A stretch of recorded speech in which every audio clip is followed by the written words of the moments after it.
Oke, Assalamualaikum warahmatullahi wabarakatuh. Jumpa lagi dengan saya untuk part 2 membahas IPA Important Performance Analysis. Nah, kali ini di part 2 kita akan langsung praktek ya di studi kasusnya. Bagaimana sebuah destinasi wisata pengelolanya ingin menganalisis nih bagaimana kepuasan wisatawan terhadap atribut pelayanan yang diberikan. Nah, di sini mereka memberikan kuesioner kepada 5 orang wisatawan. Ini sebagai contoh ya. Nanti tentunya teman-teman kalau di riset yang sebenarnya bisa menggunakan responden sesuai dengan yang sudah ditentukan. Dan atributnya tidak hanya 4, ada yang sampai 20, 30 dan seterusnya. Baik teman-teman semuanya, di sini atributnya kita berikan skala 1 sampai 5 dari sisi kepentingan atau importance dan dari sisi performance atau kinerja. Nah, atribut-atribut apa yang akan kita jadikan contoh? Yang pertama adalah kebersihan lingkungan, kemudian yang kedua adalah keamanan, fasilitas toilet dan bilas, kemudian yang keempat adalah informasi wisata. Nah, setelah diberikan kuesioner kepada para wisatawan, mereka mengembalikan kuesionernya dan ternyata kalau kita lihat di tabel itu setiap responden memberikan nilai yang berbeda ya.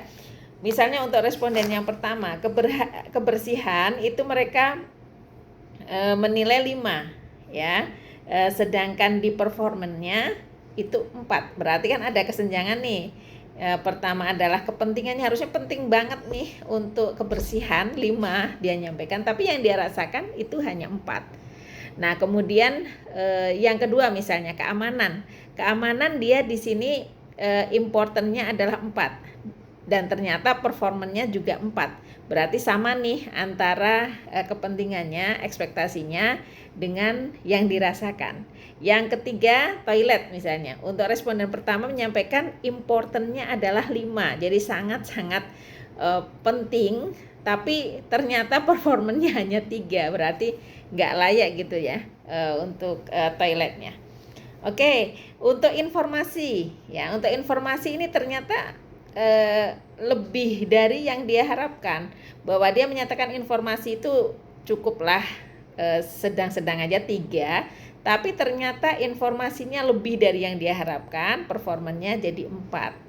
Nah, demikian teman-teman semuanya. Maka dari responden 1 sampai responden 5 kita tanyakan masing-masing atributnya, baik importance, kepentingan maupun performance-nya atau kinerjanya.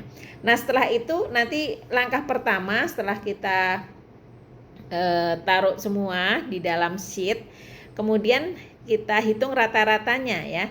Rata-rata ada kolom di sini, ada kolom atribut, kemudian ada rata-rata performance, importance, kemudian rata-rata performance.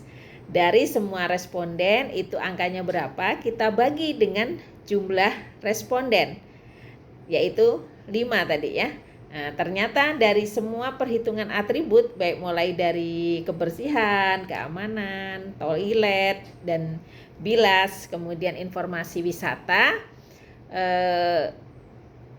ada 3 yang important itu lebih besar daripada performanya ya. Kemudian hanya 1 yaitu untuk informasi wisata, itu importantnya itu lebih kecil dibandingkan performanya. Nah, langkah kedua kita tentukan rata-rata total ya untuk important dan performanya, di mana rata-ratanya kita ambil dari tabel tadi kemudian dibagi 4 ya, 4 dimensi ya. Untuk rata-rata important total adalah 4,05 dan kemudian untuk rata-rata performance itu 3,3. Secara keseluruhan memang ya important lebih besar daripada performance.